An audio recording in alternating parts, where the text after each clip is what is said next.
Chers amis et chers frères et sœurs, bonjour. C'est une joie de pouvoir nous retrouver encore ce dimanche ensemble pour entendre la voix de Dieu. Parce que c'est ce qui est important. Ce qui est important, ce n'est pas d'avoir un culte tous les dimanches, mais ce qui est important, c'est qu'au travers de ce temps, dans la présence de Dieu, nous puissions comprendre ce que Dieu veut nous dire et recevoir de lui tout ce qu'il a préparé pour chacun d'entre nous. Alors, le temps d'épreuve n'est pas terminé. Nous sommes toujours dans ce temps de confinement. Mais je crois et je suis persuadé qu'au travers de ce temps, Dieu va faire beaucoup de bonnes choses pour nous, ses enfants, mais aussi pour les hommes. Et c'est pourquoi c'est pour nous l'occasion non seulement de nous rapprocher encore plus de Dieu, mais l'occasion aussi de manifester notre amour pour tous ceux qui nous entourent et particulièrement pour tous ceux qui souffrent. Nous sommes aujourd'hui le 26 avril et je ne veux pas continuer ce culte sans avoir une pensée pour notre peuple arménien. Notre peuple arménien qui a souffert. Beaucoup sont morts, vous le savez, et nous commémorons ce génocide ces jours-ci. S'il n'avait pas eu cette foi, cette persévérance, nous ne serions peut-être pas là aujourd'hui. Pas seulement au moment du génocide ou au temps du génocide, mais tout au long de son histoire. Le peuple arménien est passé par des joies et des peines, des temps bénéfiques et des temps d'épreuves. Mais c'est parce que ce peuple s'est tourné vers Dieu que moi je suis là aujourd'hui. Que moi je suis là non seulement en tant qu'Arménien, mais en tant que chrétien et même pasteur. Alors je voudrais vraiment avoir une pensée pour notre peuple qui a besoin encore aujourd'hui de la guérison de Dieu, de la grâce de Dieu et de la bénédiction de Dieu. Alors, nous allons commencer ce culte par quelques versets que l'on trouve dans le livre d'Ésaïe, où nous voyons que Dieu est celui qui est capable de briser les verrous de fer. Il est capable de briser les obstacles. Écoutons ces quelques versets dans le livre d'Ésaïe au chapitre 45 et les 3 premiers versets. Bonjour à tous. Ainsi parle l'Éternel à son oint à Cyrus, qu'il tient par la main, pour terrasser les nations devant lui et pour relâcher la ceinture des rois, pour lui ouvrir les portes afin qu'elles ne soient plus fermées. Je marcherai devant toi, j'aplanirai les chemins montueux. Je romprai les portes d'airain et je briserai les verrous de fer. Je te donnerai des trésors cachés, des richesses enfouies, afin que tu saches que je suis l'Éternel qui t'appelle par ton nom, le Dieu d'Israël. Oui, il est capable de briser les verrous de fer, ce qui peut aujourd'hui nous enfermer ou nous bloquer, et même cette épreuve qui atteint l'humanité entière. Dieu est le Tout-Puissant. Dieu est notre Dieu, le Dieu créateur des cieux et de la terre. Prions ensemble. Seigneur notre Dieu, nous te remercions pour la joie d'être avec toi ensemble. Nous te remercions, Seigneur, parce que aujourd'hui encore, nous pouvons nous approcher de toi et nous pouvons être à ton écoute. Et nous te remercions pour l'amour merveilleux que tu as pour tous les hommes et pour chacun d'entre nous, tes enfants, parce que tu veux nous enrichir, tu veux nous bénir, tu veux montrer le chemin du salut, tu veux montrer le chemin de la joie et de la bénédiction. Et aujourd'hui, je prie, Seigneur, pour que dans ce temps difficile, tu manifestes ta grâce, tu manifestes ta gloire, tu manifestes encore ta bonté, Seigneur, pour tous ceux qui sont éprouvés, Seigneur, malades, et dans des difficultés diverses, Seigneur, tu es vivant et tu es le rocher sur lequel nous pouvons nous appuyer. Tu es l'asile en qui nous pouvons nous réfugier et nous te bénissons pour ta présence, Jésus. Merci, Jésus, d'être là. Merci pour ta présence. Que ton nom soit béni. Et merci parce que tu connais chacun d'entre nous individuellement et tu connais chacun de nos besoins, les sentiments de notre cœur à chacun. Seigneur, merci parce que ce matin, tu veux encore aider, tu veux encore combler, tu veux encore éclairer, tu veux encore bénir. Que ton nom soit loué. Amen. Alors nous allons écouter ce premier chant qui dit « Grandes et merveilleuses sont toutes tes œuvres ». Et nous voulons plier les genoux devant toi, Seigneur, et nous voulons te bénir, parce que grandes et merveilleuses sont toutes tes œuvres. Que ton nom soit loué.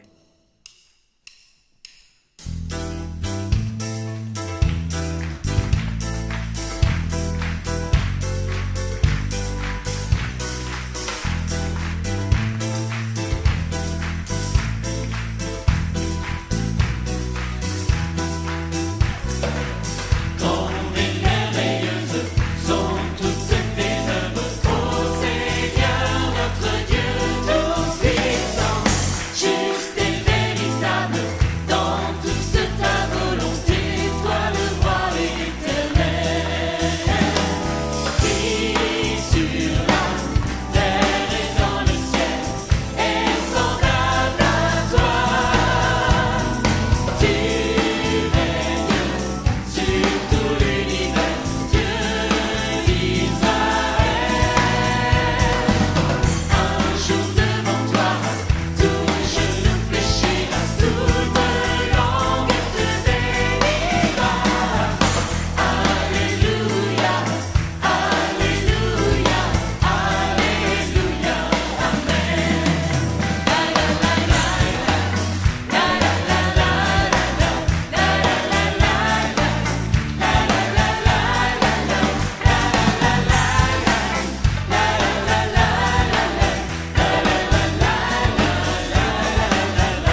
ce chant entraînant, eh bien, nous allons lire la Bible et un passage qui se trouve dans le livre de Josué, au chapitre 5, à partir du verset 13. Et nous continuerons au chapitre 6 jusqu'au verset 11. Donc Josué 5, 13 à 6, 11. Bonsoir. Bonjour. Comme Josué était près de Jéricho, il leva les yeux et regarda. Voici, un homme se tenait debout devant lui, son épée nue dans la main. Il alla vers lui et lui dit, « Es-tu des nôtres ou de nos ennemis ?» Il répondit, « Non, mais je suis le chef de l'armée de l'Éternel. J'arrive maintenant. » Josué tomba le visage contre terre, se prosterna et lui dit, « Qu'est-ce que mon Seigneur dit à son serviteur ?» Et le chef de l'armée de l'Éternel dit à Josué, « Ôte tes souliers de tes pieds, car le lieu sur lequel tu te tiens est saint. » Et Josué fit ainsi. Jéricho était fermé et barricadé devant les enfants d'Israël. Personne ne sortait et personne n'entrait. L'Éternel dit à Josué, « Vois, je livre entre tes mains Jéricho et son roi, ses vaillants soldats. Faites le tour de la ville, vous tous les hommes de guerre. Faites une fois le tour de la ville. Tu feras ainsi pendant 6 jours. 7 sacrificateurs porteront l'arche, 7 trompettes devant l'arche, 7 trompettes retentissantes. Le 7e jour, vous ferez 7 fois le tour de la ville, et les sacrificateurs sonneront des trompettes. Quand ils sonneront de la corne retentissante, quand vous entendrez le son de la trompette, tout le peuple poussera de grands cris.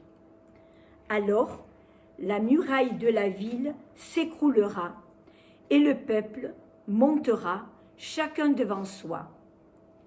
Josué, fils de Nun, appela les sacrificateurs et leur dit, « Portez l'arche de l'alliance et que 7 sacrificateurs portent 7 trompettes retentissantes devant l'arche de l'Éternel. » Et il dit au peuple, « Marchez, faites le tour de la ville et que les hommes armés passent devant l'arche de l'Éternel. » Lorsque Josué eut parlé au peuple, les 7 sacrificateurs qui portaient devant l'Éternel les 7 trompettes retentissantes se mirent en marche et sonnèrent des trompettes. L'arche de l'alliance de l'Éternel allait derrière eux. Les hommes armés marchaient devant les sacrificateurs qui sonnaient des trompettes, et l'arrière-garde suivait l'arche. Pendant la marche, on sonnait des trompettes. Josué avait donné cet ordre au peuple, « Vous ne crierez point, vous ne ferez point entendre votre voix, et il ne sortira pas un mot de votre bouche, jusqu'au jour où je vous dirai, poussez des cris. Alors vous pousserez des cris. » L'arche de l'Éternel fit le tour de la ville, elle fit une fois le tour, puis on entra dans le camp et l'on y passa la nuit. C'est un passage que vous connaissez très bien et sur lequel nous avons tellement eu déjà l'occasion de parler. Mais aujourd'hui, d'une manière principale, je voudrais le voir d'une autre manière. Et je commencerai par ce verset de la parole de Dieu où Jésus dit « Celui qui croit en moi fera les œuvres que je fais, et des fleuves d'eau vive couleront de son sein. » Des fleuves d'eau vive couleront de son sein. Alors, c'est le projet de Dieu pour ses enfants, c'est-à-dire une vie de plénitude, une vie de proximité avec lui, une vie de joie, une vie d'abondance. Ça, c'est le projet de Dieu. C'était le projet que Dieu avait pour son peuple, Mais voilà son peuple dans le désert et face à cet obstacle terrible qu'est la ville de Jéricho. Alors, Ce que je dirais aujourd'hui au travers de ce message, c'est que Jéricho va être d'une certaine manière une grâce de Dieu pour que le peuple réalise la promesse initiale du Seigneur et en même temps fasse ce qu'il faut pour pouvoir entrer dans le pays de Canaan et entrer dans cette vie de plénitude.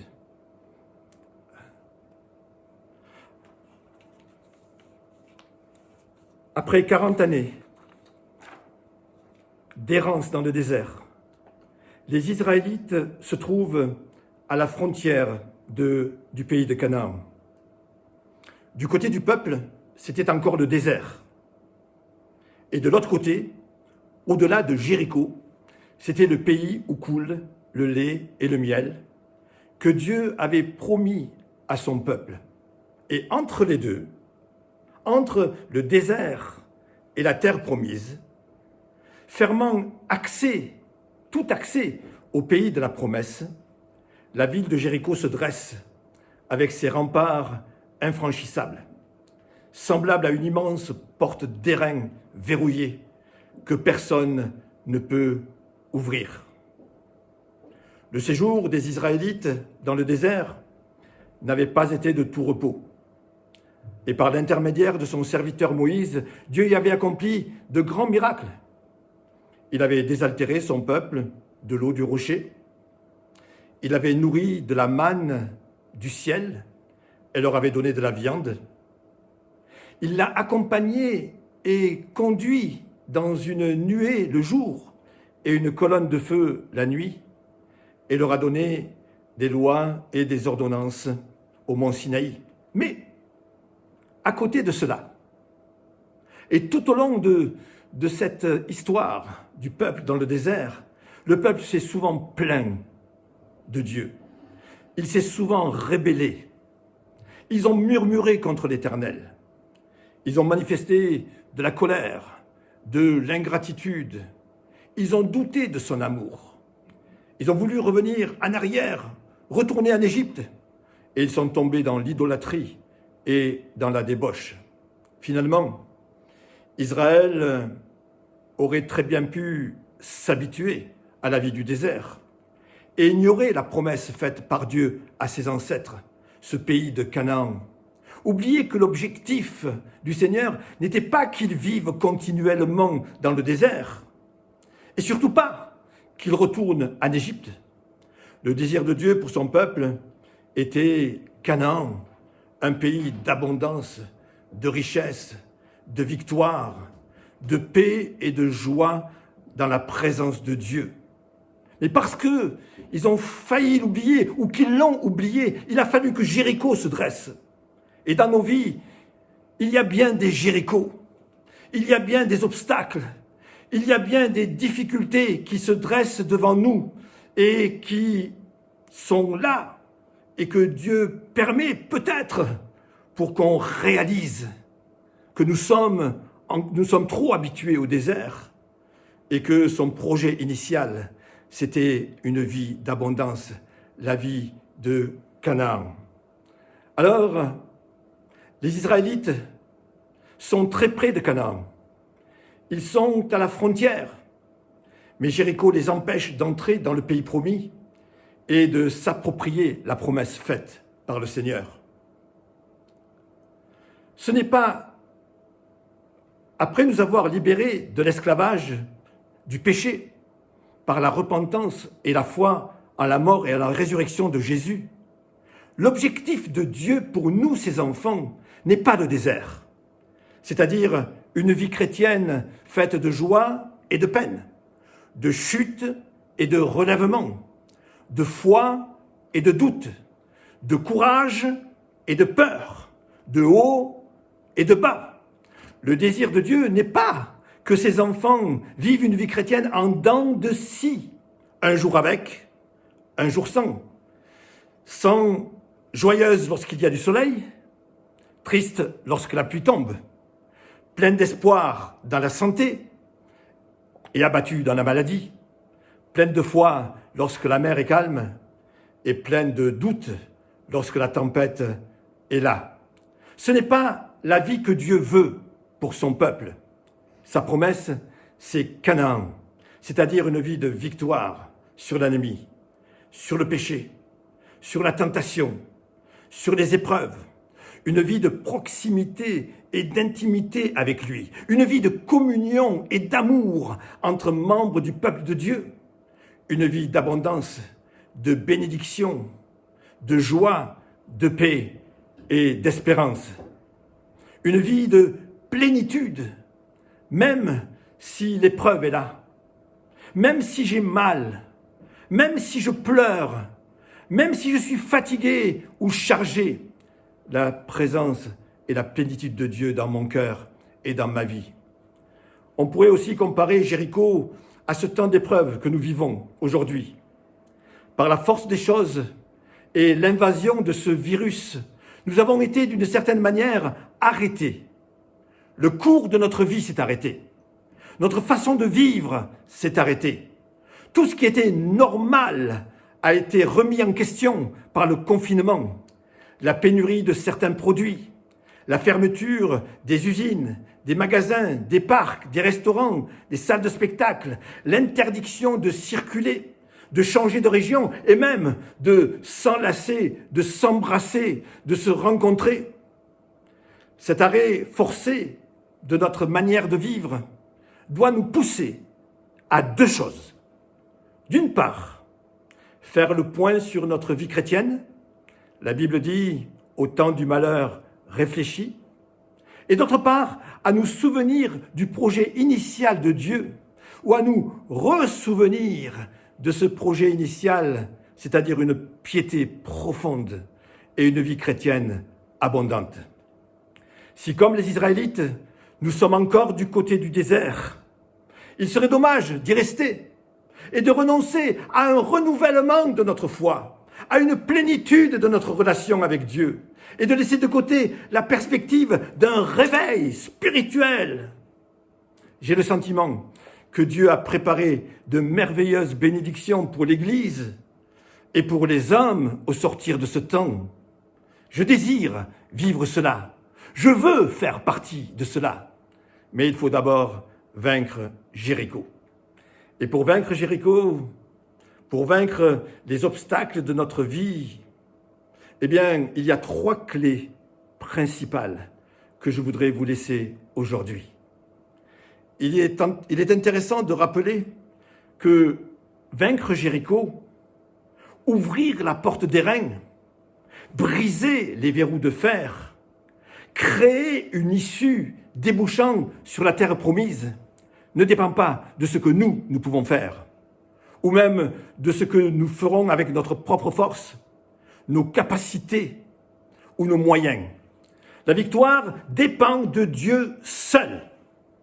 Dans le psaume 107, à ceux qui se trouvaient dans la détresse et dans l'angoisse, il est dit « L'Éternel a brisé pour eux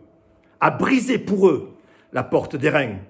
Il a rompu les verrous de fer. » C'est ce que nous rappelle notre texte.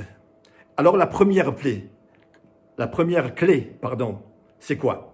Eh bien, c'est la présence du chef de l'Éternel avec Josué et le peuple. Josué leva les yeux et regarda. Voici, un homme se tenait debout devant lui, son épée à la main. C'était le chef de l'armée de l'Éternel. Voilà l'élément principal de la victoire, l'élément qui va nous permettre de passer dans la terre promise. La présence de l'Éternel lui-même avec Josué et son peuple. On l'a déjà dit à de multiples reprises. Le Seigneur nous a promis sa présence. Il est là non seulement à certains moments difficiles de notre vie, mais constamment et pour l'éternité. J'aime beaucoup ce psaume 139, lorsque le psalmiste dit à Dieu, « Tu sais quand je m'assieds, tu sais quand je me lève, tu pénètres tout de loin ma pensée, tu sais quand je marche, tu sais quand je me couche, tu pénètres toutes mes voies, tu m'entoures par derrière et par devant. Où irai-je loin de ton esprit? Où fuirai-je loin de ta face? Si je monte aux cieux, tu y es. Si je me couche au séjour des morts, t'y voilà. » Cet homme tient une épée à la main. Il est prêt à combattre. L'Écriture nous parle de l'épée de l'Esprit, qui est la parole de Dieu. L'auteur du livre des Hébreux nous dit que la parole de Dieu est vivante et efficace, plus tranchante qu'une épée à 2 tranchants. Et dans le livre de l'Apocalypse, nous sommes en présence de Jésus, de la bouche duquel sort une épée aiguë à 2 tranchants. Cet homme qui est là avec Josué et avec le peuple d'Israël devant Jéricho n'est autre que Jésus lui-même, parole de Dieu, présent pour donner la victoire à son peuple. La présence de Jésus et de la parole de Dieu, qu'on ne peut en réalité pas dissocier, sont les 2 éléments indispensables pour ouvrir l'accès à la vie abondante. Mais ce n'est pas tout. Il faut prendre la 2e clé. Et la 2e clé, Josué tombe le visage contre terre et se prosterne. Josué n'est plus le chef. Il est au pied du Seigneur, dans l'humilité et l'adoration. Le chef de l'armée terrestre tombe au pied du chef de l'armée céleste. Cette attitude est plus importante que toute la stratégie qui sera développée contre Jéricho.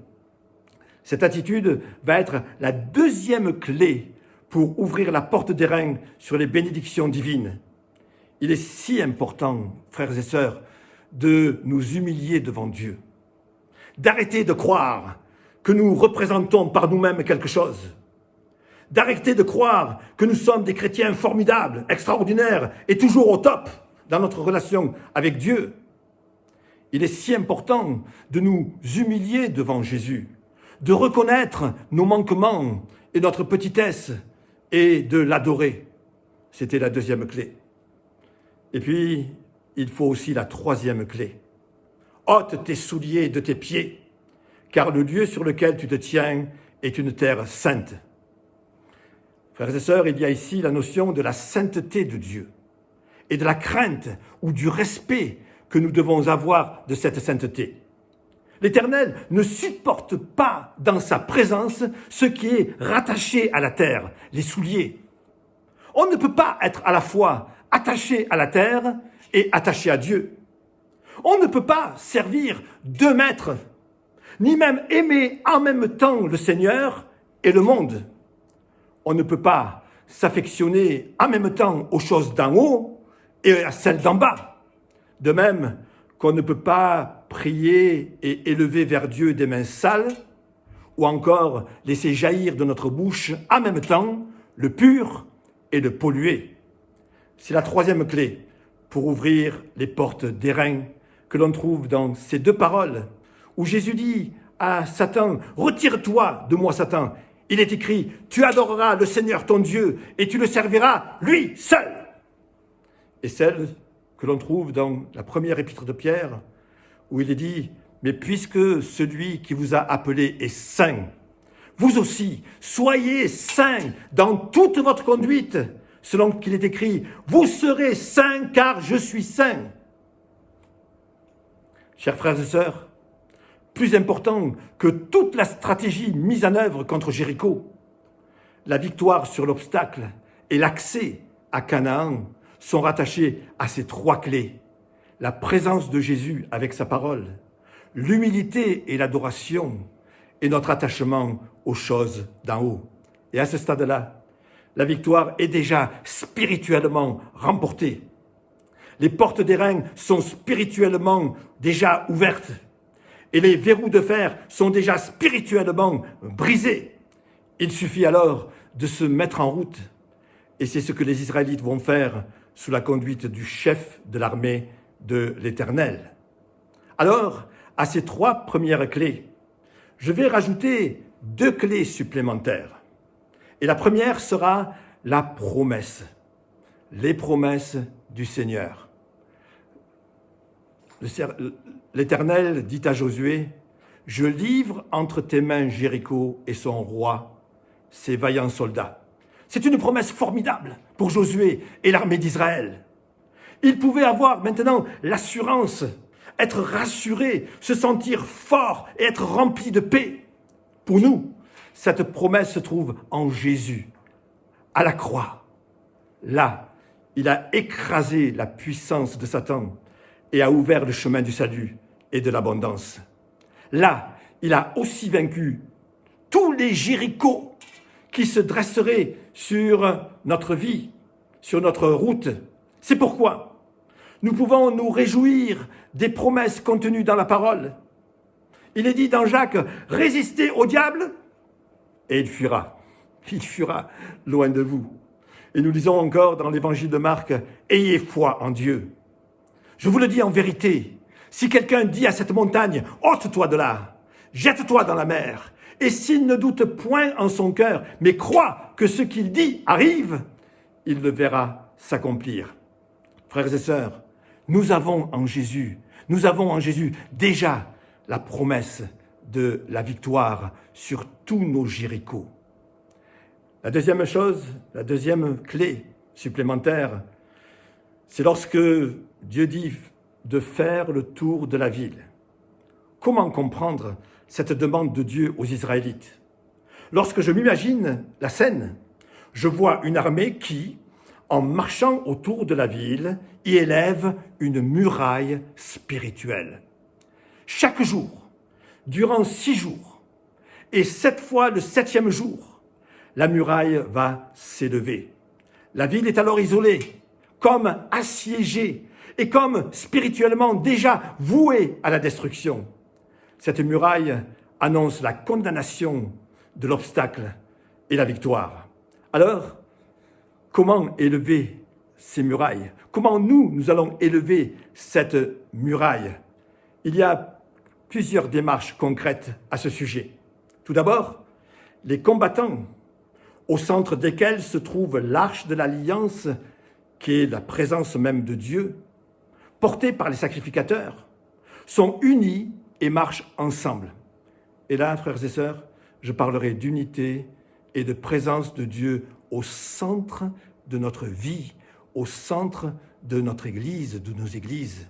Pour vaincre un obstacle, il est important que le peuple de Dieu soit uni, que les chrétiens ayant placé Jésus au centre de leur vie ou de leur Église marchent ensemble d'un même pas, dans la même direction.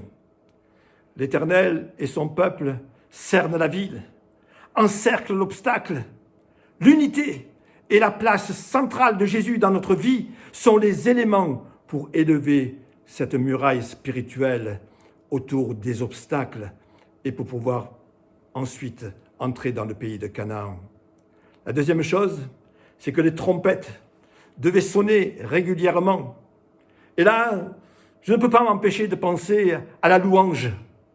Pour vaincre l'obstacle, il est important que les trompettes sonnent. Il est question ici de trompettes retentissantes. Cela me fait penser à un texte que l'on trouve dans 2 Chroniques au chapitre 20, où il est écrit ceci.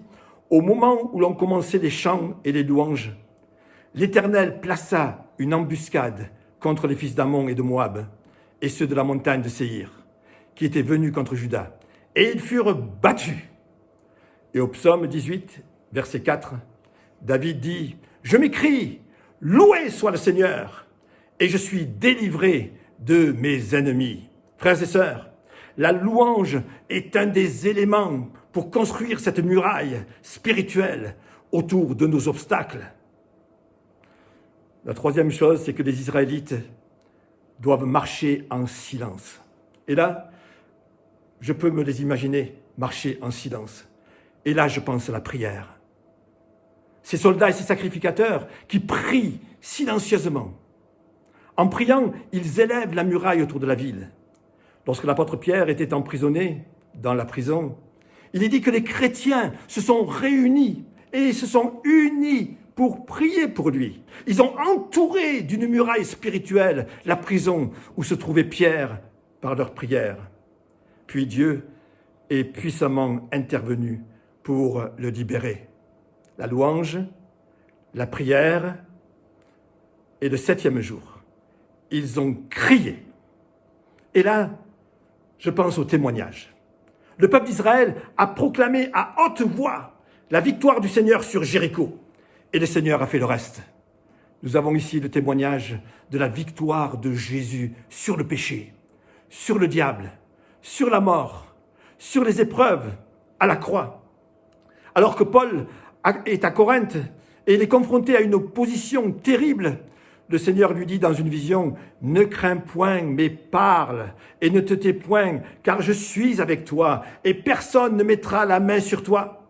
J'ai un peuple nombreux dans cette ville. » Frères et sœurs, le Seigneur veut que pour ses enfants, une vie abondante, faite de joie, de paix, de victoire et de communion intense avec lui. Ne nous contentons pas de la vie du désert. Ne restons pas dans le désert. Si nous réalisons que la terre promise est à notre portée, prenons position contre les obstacles qui peuvent se trouver devant nous. Prenons les 3 clés principales pour faire la brèche et détruire tout obstacle. L'assurance de sa présence avec nous et la redécouverte de sa parole. Sachons nous humilier devant sa sainteté et sachons l'adorer. Détachons-nous de choses de la terre pour le servir lui seul. Et prenons aussi les 2 clés supplémentaires. Assiégeons ensuite les obstacles qui se trouvent devant nous en nous souvenant des promesses du Seigneur, en étant unis et en mettant Jésus au centre de notre vie, en louant Dieu, en priant et en proclamant notre foi. Alors, chers frères et sœurs, Dieu fera le reste. L'obstacle sera détruit.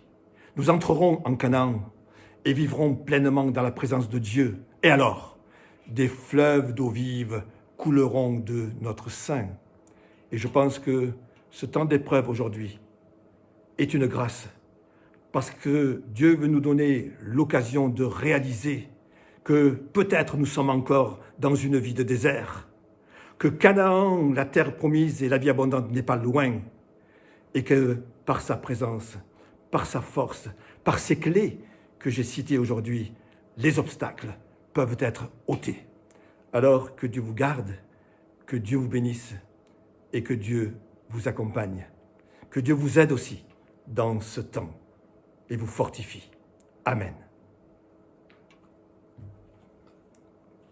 Avant d'écouter un deuxième chant, je voudrais simplement prier. Fermons nos yeux et laissons le Saint-Esprit nous parler au travers de ces paroles entendues aujourd'hui. Ou du moins, ce que Dieu lui-même te dit au travers de ces paroles. Tu ne vas peut-être pas retenir tout le message, mais il y a peut-être une chose qui a frappé ton cœur, une chose qui t'a interpellé. Et c'est peut-être ce que Dieu voulait te dire à toi ce matin. Soit pour te fortifier, soit pour t'encourager, soit pour te secouer, soit pour te réveiller, soit pour te rappeler sa présence, son amour et le projet merveilleux de vie abondante qu'il a pour toi. Seigneur, je voudrais te remercier. C'est avec beaucoup d'humilité, Seigneur, que j'ai apporté ce message, en sachant que seul toi peux parler à mon cœur et à nos cœurs par l'action de ton Saint-Esprit.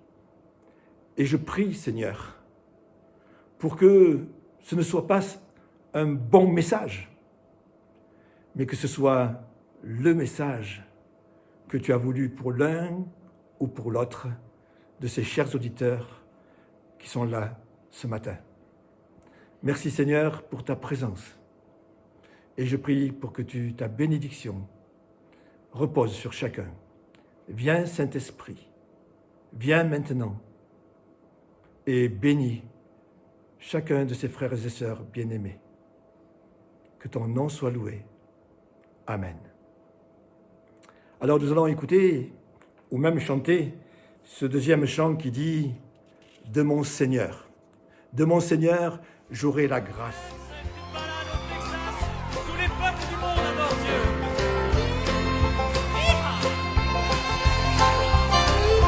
Mon Seigneur, j'aurai la grâce de chercher encore ces vastes desseins.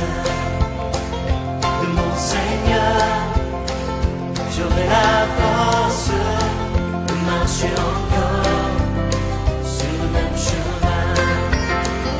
De mon Jésus, j'aurai l'amour, la nuit, le jour, et jusqu'au bout du matin. De mon Jésus, j'aurai toujours le doux secours de sa tendre main. De mon Seigneur, j'aurai la grâce de chercher encore ces vastes desseins. De mon Seigneur, j'aurai la force de marcher encore sur le même chemin. De mon Jésus, j'aurai l'amour, la nuit, le jour, jusqu'au bout du matin. De mon Jésus, j'aurai toujours le doux secours de sa tendre main.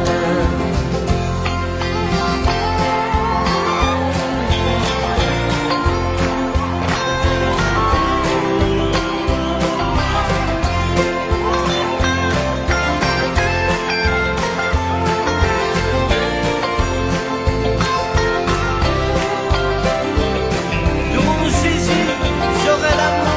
Jésus, j'aurai l'amour. J'aurai l'amour jusqu'au bout du matin. Jésus, j'aurai toujours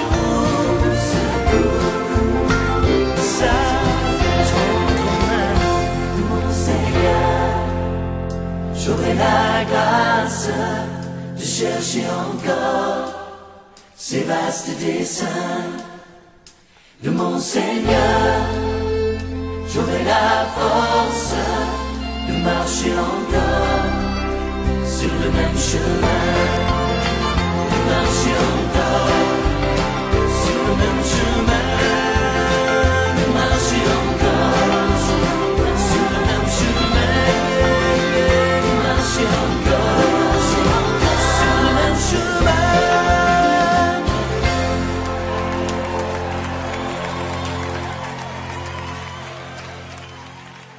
La grâce de Dieu est présente aujourd'hui, encore, pour nous permettre de marcher et d'avancer sur son chemin. Alors nous arrivons à la fin de notre culte, petit à petit, faire quelques annonces. Merci à chacun d'être là ce matin et d'avoir pu vivre ensemble, même au travers de l'écran, cette communion les uns avec les autres. Le Saint-Esprit nous unit les uns aux autres et nous remplit d'amour les uns pour les autres. Alors, ce culte sera présent sur YouTube à partir de demain et vous pourrez bien sûr le partager à vos amis et à vos connaissances. Et je voudrais vous dire aussi que nous avons commencé le jeudi soir de 20h à 20h30 un partage biblique sur Zoom, toujours au travers de l'écran. Voilà, ça dure une demi-heure. Et là, eh bien, nous avons une lecture avec des commentaires que je fais. Donc de 20h à 20h30, tous les jeudis soirs. Alors, un frère du conseil m'a dit, tu sais, Ago, ça serait bien que chaque personne puisse appeler quelqu'un dans la semaine ou une fois par jour. Et puis j'ai dit, c'est une bonne idée dans ce temps de confinement. Eh bien, je vous encourage chaque jour à appeler peut-être une personne, deux si vous voulez. Mais si chacun appelle une personne par jour pour demander comment elle va, pour avoir une petite conversation, communion, même à la limite prier ensemble ou s'encourager, aider, eh bien je pense que si plusieurs font cela, eh bien chaque semaine, pas mal de personnes vont être contactées, encouragées et notre communion va aussi se renforcer. Alors, voilà, je lance la bouteille à la mer. Chaque jour, vous pouvez peut-être appeler une personne pour parler avec cette personne et avoir un petit temps avec elle. Voilà, nous allons écouter un dernier chant avant la prière du Heil Mej à la fin. Et je rappelle que pendant ce dernier chant, et cela concerne les paroissiens, bien sûr, de l'église de Beaumont, eh bien, vous pouvez faire votre collecte, ce que vous avez préparé, et la mettre dans l'enveloppe. Alors, ce dernier chant qui parle encore de la grâce de Dieu. Tu es celui qui nous fait grâce, tu es celui qui me libère, dit ce chant.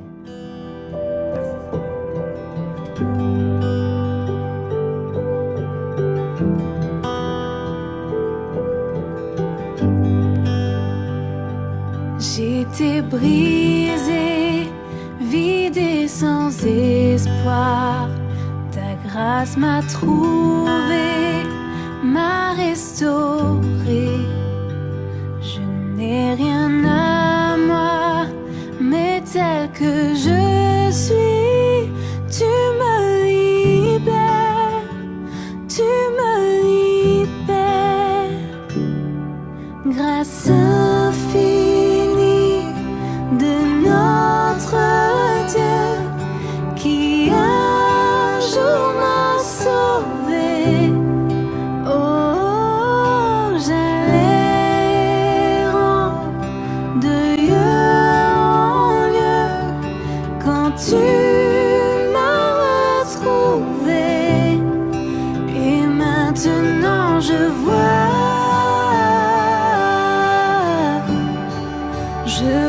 l'amour, la grâce dans tes yeux, donnant ta vie pour moi, me ramenant de la mort à la vie.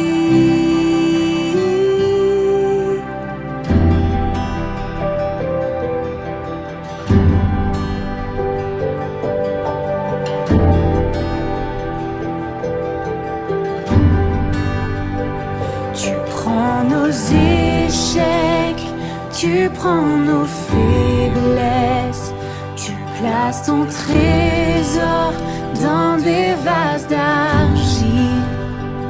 Oh, prends mon cœur, Père, je veux te servir pour que tous voient ta vie en moi. Oh, grâce infinie de notre Dieu qui un jour m'a sauvé. Oh, j'allais de lieu en lieu quand tu m'as retrouvé. Et maintenant je vois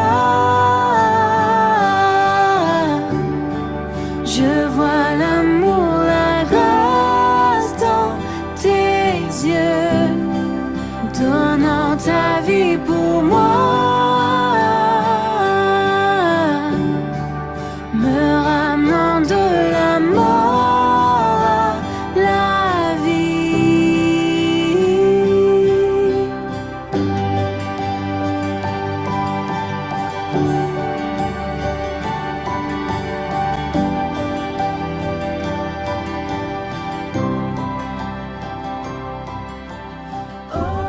Seigneur, merci parce que tu m'as ramené de la mort à la vie.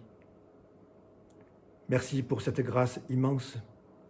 Lorsque tu es mort pour moi, il y a 2000 ans sur cette croix, où tu as porté mes péchés, les péchés de mes frères et sœurs, les péchés de toute l'humanité, pour nous ramener de la mort à la vie et pour nous remplir d'espérance. Je te remercie et je prie pour mes frères et sœurs, je prie pour ton Église, je prie aussi pour ce monde et en particulier pour ceux qui aujourd'hui souffrent de cette maladie, Seigneur, ou autre, d'épreuves, de difficultés, de problèmes divers. Je te demande ta grâce. Et surtout, Seigneur, éclaire nos cœurs et conduis-nous, Seigneur, sur le chemin de Canaan, de la terre promise, que nous puissions vivre cette vie d'abondance.